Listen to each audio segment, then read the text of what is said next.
व्रत पर उत्सव अंक में ज्येष्ठ कृष्ण की अमावस्या वट सावित्री व्रत।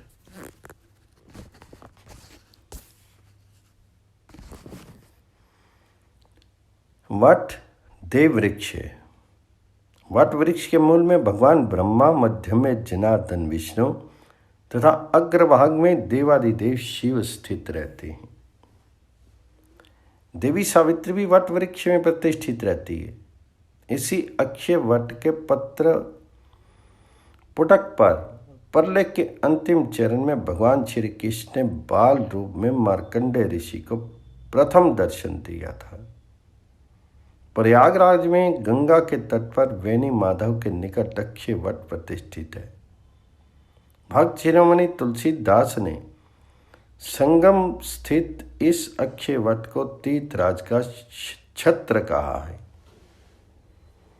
संगमो सिंहासनु सुठी सोहा, छत्रु अखे बटो मुनि मनमोहा। इस प्रकार तीर्थों में पंचवटी का भी विशेष महत्व है। 5 वटों से युक्त स्थान को पंचवटी कहा गया है।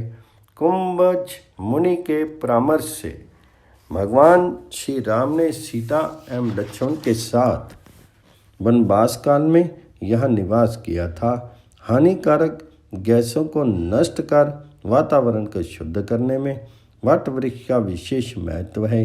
वट वृक्ष की औषधि के रूप में उपयोगिता से सभी परिचित है। जैसे वट वृक्ष दीर्घ काल तक अक्षय बना रहता है, उसी प्रकार दीर्घायु, अक्षय सौभाग्य तथा निरंतर अभ्युदय की प्राप्ति के लिए वट वृक्ष की आराधना की जाती है।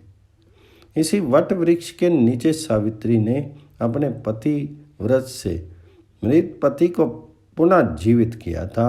तब से ये व्रत वट सावित्री के नाम से किया जाता है। ज्येष्ठ मास के व्रतों में वट सावित्री व्रत एक प्रभावी व्रत है। इसमें वट वृक्ष की पूजा की जाती है। महिलाएं एवं अखंड सौभाग्य एवं कल्याण के लिए ये व्रत करती हैं। सौभाग्यवती महिलाएं श्रद्धा के साथ ज्येष्ठ मास के कृष्ण पक्ष की त्रयोदशी से अमावस्या तक 3 दिनों तक उपवास रखती हैं।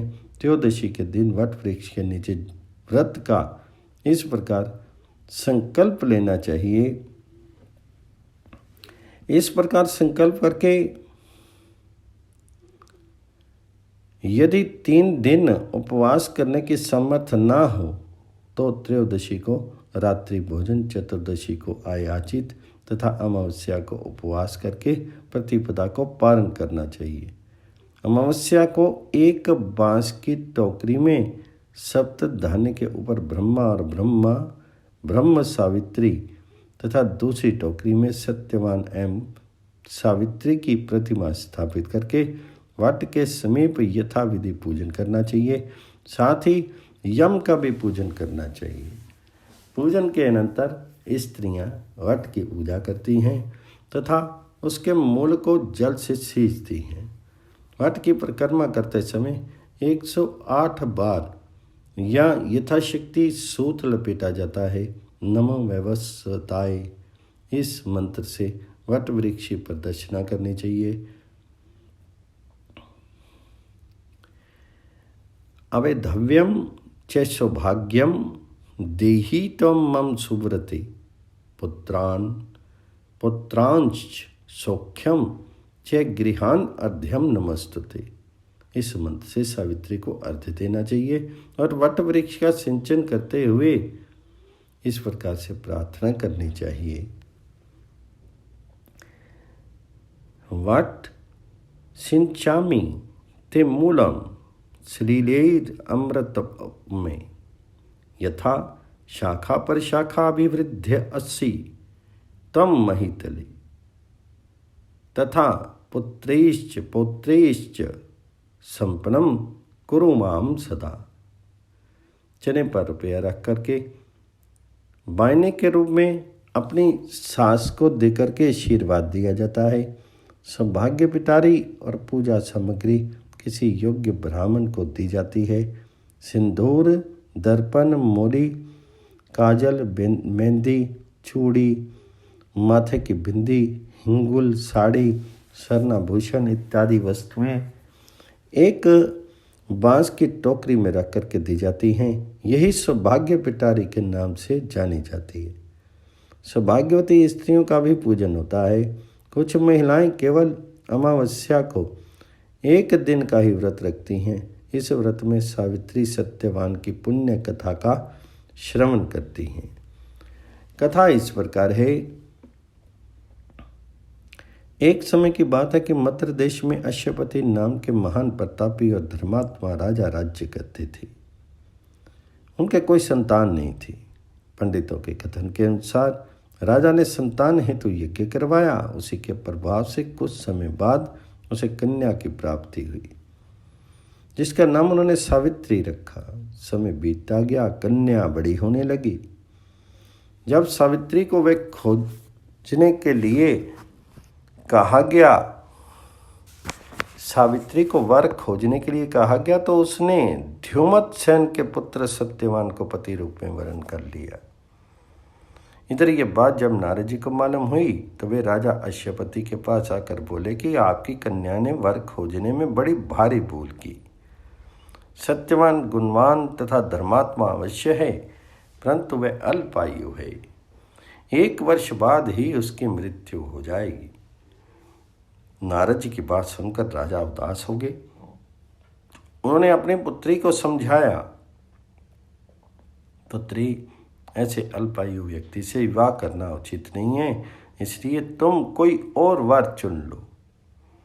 इस पर सावित्री बोली, तात, आर्य कन्याएं अपने पति का वरण एक ही बार करती हैं, अतः जब चाहे जो हो मैं सत्यवान को ही वर रूप में स्वीकार करूंगी। सावित्री के दृढ़ रहने पर आखिर राजा अश्वपति विवाह का सारा सामान और कन्या को लेकर के वृद्ध सचिव सहित उस वन में गए जहाँ राजश्री से नष्ट अपनी रानी और राजकुमार सहित एक वृक्ष के नीचे ध्युमतसेन रहते थे। विधि विधान पूर्वक सावित्री और सत्यवान का विवाह कर दिया गया। वन में रहते हुए सावित्री सास ससुर और पति की सेवा में लगी रही। नारद जी के बतलाए अनुसार पति के मरण काल का समय आया तो वह उपवास करने लगी।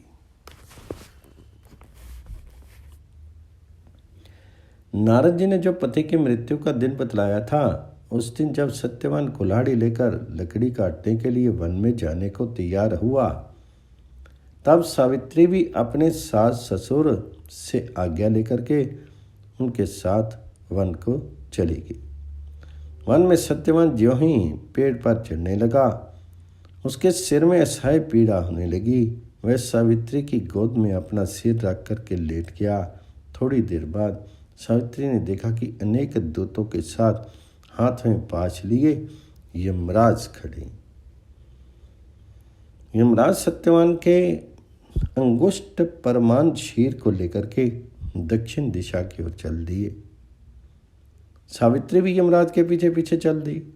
सावित्री को आते देख करके यमराज ने कहा, हे पतिपरायणी, जहाँ तक मनुष्य का साथ दे सकता है, वहाँ तक तुमने अपने पति का साथ दे दिया। अब तुम वापस लौट जाओ। ये सुनकर के सावित्री बोली, जहाँ तक मेरे पति जाएंगे वहाँ तक मुझे जाना चाहिए, यही सनातन सत्य है। तो यमराज ने सावित्री की धर्मपरायण वाणी सुनकर के वर मांगने को कहा। सावित्री ने कहा, मेरे सास ससुर अंधे हैं, उन्हें नेत्र ज्योति दें। यमराज ने तथास्तु कहकर उसे लौट जाने के लिए कहा, किंतु सावित्री उसी प्रकार यम के पीछे पीछे चलती रही। यमराज ने उससे पुनः वर मांगने को कहा। सावित्री ने वर मांगा, मेरे ससुर का खोया हुआ राज्य उन्हें वापस मिल जाए। यमराज ने तथास्तु कहकर के उसे लौट जाने के लिए कहा, परंतु सावित्री अडिग रही। सावित्री की पति भक्ति और निष्ठा देकर के यमराज अत्यंत द्रवीभूत हो गए। उन्हें सावित्री से एक और वर मांगने के लिए कहा। तब सावित्री ने यह वर मांगा कि मैं सत्यवान के 100 पुत्रों की माँ बनना चाहती हूँ। कृपा करके आप मुझे ये वरदान दे। सावित्री की पति भक्ति आदि से प्रसन्न होकर के इस अंतिम वरदान को देते हुए यमराज ने सत्यवान को अपने पास से मुक्त कर दिया और वे अदृश्य हो गए। सावित्री जब उसी वट वृक्ष के पास आई, वट वृक्ष के नीचे पड़े सत्यवान के मृत शरीर में जीव का संचार हुआ और वह उठकर बैठ गया। सत्यवान के माता पिता की आंखें ठीक हो गई और उनका खोया हुआ राज्य वापस मिल गया। इससे सावित्री के अनुपम व्रत की कीर्ति सारे देश में फैल गई। इस प्रकार यह मान्यता स्थापित हुई कि सावित्री की इस पुण्य कथा को सुनने पर तथा पति भक्ति रखने पर महिलाओं के संपूर्ण मनोरथ पूर्ण होंगे और सारी विपत्तियां दूर होंगी। प्रत्येक सौभाग्यवती नारी को वट सावित्री का व्रत रख करके ये कथा सुननी चाहिए।